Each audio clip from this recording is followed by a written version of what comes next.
Bekimin atë Viktori, të dashur besimtarë.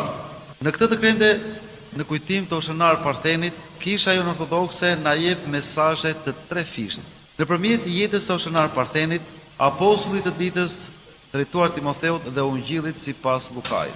Nisur së pari nga jeta e Oshënar Parthenit, i cili ishte biri i djakut Kristodhulos nga Melitopolis në Helespon. Edhe pse ishte i pashkolluar, dëgjonte me vëmendje leximin e shkrimit të shenjtë në Kish dhe përpiqej të zbatonte atë në praktik. Merrej me peshkim dhe fitimet u jepte të varfërve, duke mos mbajtur asgjë për veten e tij. Në këtë pjesë pra të jetës së tij, të cilën e kishte brumosur nëpërmjet leximit të shkrimit të shenjtë, vëmre atë që sot na u tha në Ungjil. Ku gjithë secili dha prej të pasurve, dha dhuratat e tyre, por prej tepritës së tyre. Besoj të gjithëve na ndodh që shpeshherë edhe pse vërtet kemi atë ndjenjë jo vetëm për të kontribuar sadopak në arkat e kishës, por edhe ndjesim për të ndihmuar çdo njeri në nevojë. Por ajo që çuditërisht ndodh tek ne është se në mendjen tonë kalon. Sikur të kisha kaq të ardhura, sikur kisha një biznes të mirë, sikur të kisha këtë pasuri që të mund të ndihmoja të varfrit. Kjo patjetër është një ide e mirë, por më shumë është një tundim.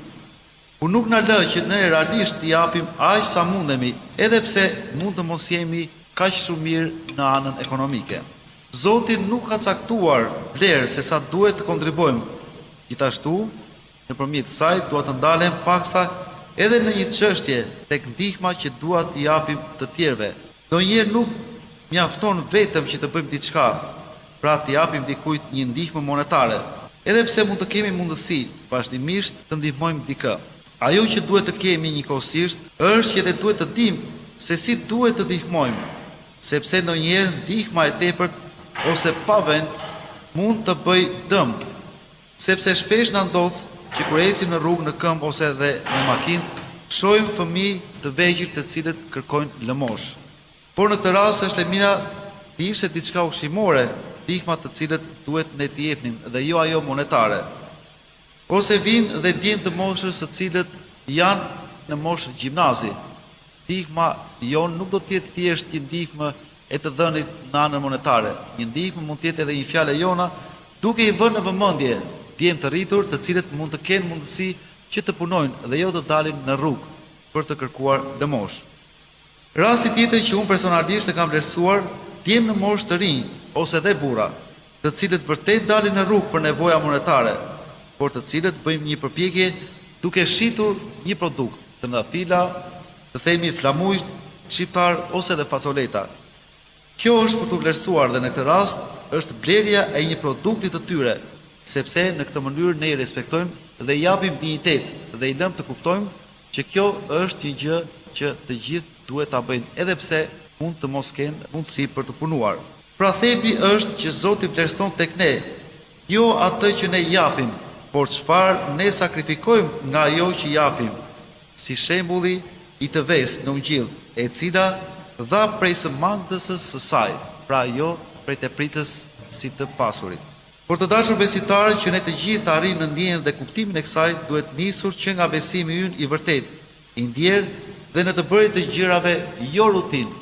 Në apostullin e sotëm, pra të ditës së sotme sipas Timoteut, dhe të tjera na thuhet: kërko drejtësinë, jetën e përkushtuar ndaj Perëndis, besimin, dashurinë, durimin dhe zemër butësinë. Lufto luftën e mirë të besimit dhe korri jetën e amëshuar.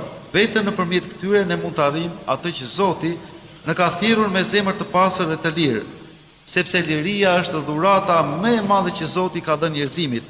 Në pjesën më të madhe në përfundim të Ungjillit Zoti shprehet: kush ka vesh për të dëgjuar, le të dëgjojë. Pra, asnjëherë Zoti nuk detyron që ne të shkojmë pas tij. Ai thjesht kalon jetën tonë, lë gjurmë që ne t'i shikojmë. Por çdo gjë mbetet në dorën dhe zemrën tonë, nëse zgjedhim që të ndjekim gjurmët e tij ose jo. Ndjekja në gjurmët është thelbi i arritjes për atë që jemi thirrur, si shembulli i Oshënarit Partheni. Ku hiri i Perëndis solli shumë fryte tek ai, duke kryer shumë mrekulli, dëshirime të shumta. Dhe mrekullit janë të shumta, të cilat janë bërë nëpërmjet të Oshënar Parthenit.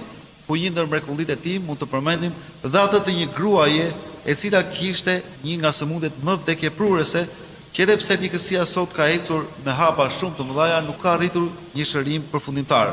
Pra shëroi një grua nga një tumor vdekjeprurës, vetëm duke i bërë shenjën e kryqit. Gjithashtu në përfundim, jo më kot, na thuhet në fillim faktikisht të Ungjillit, por duke cilësuar dhe duke lënë këtë në fund, është ajo që ne duhet të kemi së pari. Ku na thuhet: ruhuni nga shkruesit që duan të ecin të stolicur dhe duan përshëndetje në për tregje, edhe vendet e para në për sinagoga dhe vendet e para në për darka, të cilët glaborojnë shtëpitë e vejave dhe për të dukur bëjnë lutje të gjata, por këta do të marrin më tepër dënim. Aq sa është për t'i gëllon, por aq sa dhe vërtet. I kundërta i këtij shembulli është pikërisht shembulli i parë është Zoti ynë Jezu Krisht, i cili duke ardhur në jetën tonë erdhi pikërisht me një pulisht, pra duke treguar për ulësinë e tij dhe duke treguar vërtet për atë çka erdhi.